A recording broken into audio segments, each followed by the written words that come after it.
Morning, everybody. Good morning, Rabbi. This week's parsha is Parshas Emor. Emor starts off, it's a famous vort from Rashi, Emor Valmarta. It says Emor al Kainim, and then it says Valmarta, twice the word Emor.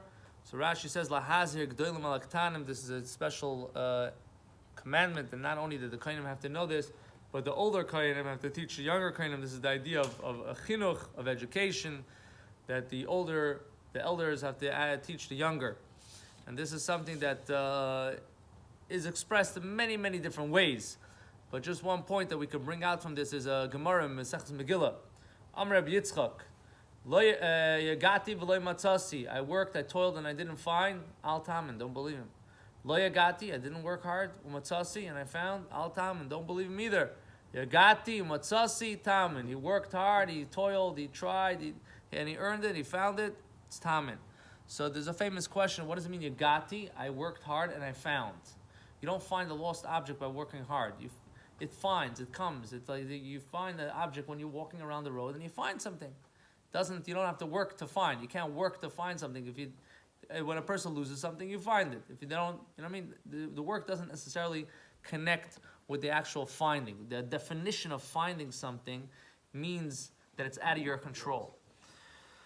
So there is this idea here that says like this, that a person is guaranteed that if you work hard to learn Torah, and you make a dedication, even if you're not the smartest person, you will find something that is beyond your reach.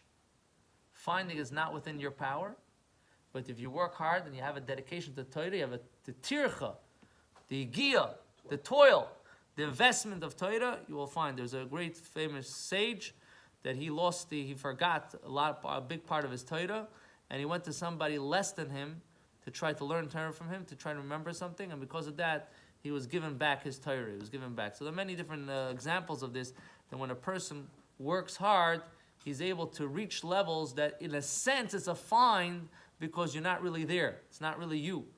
There's a famous story about the Rambam. The Rambam also, as a little child, he couldn't understand anything, and he came to a point that Hashem said, okay, we're going to give it to you. So this is something that is a beautiful thing when it comes to Yiddishkeit, to Judaism, especially when it comes to learning Torah. That when it comes to learning Torah, you don't have to necessarily have the biggest gigabytes and the biggest RAM and the biggest processor on the computer, but if you work hard and you put in the hours and you put in the effort, you will get there. Yagati umatzasi tamin. So this is a great thing that has to do with education. If you teach a child, no matter what type of child it is, but if you teach, you invest in the child, and the child really gets it, that's a win-win for everybody. So Hashem should help us, should be inspired. We should know it for ourselves. We should know it for others. We should believe in ourselves. We should believe in others. That Hashem gives us the bracha to be able to succeed, surpass. You're going to find something that is beyond you. B'karav mamish. Amen.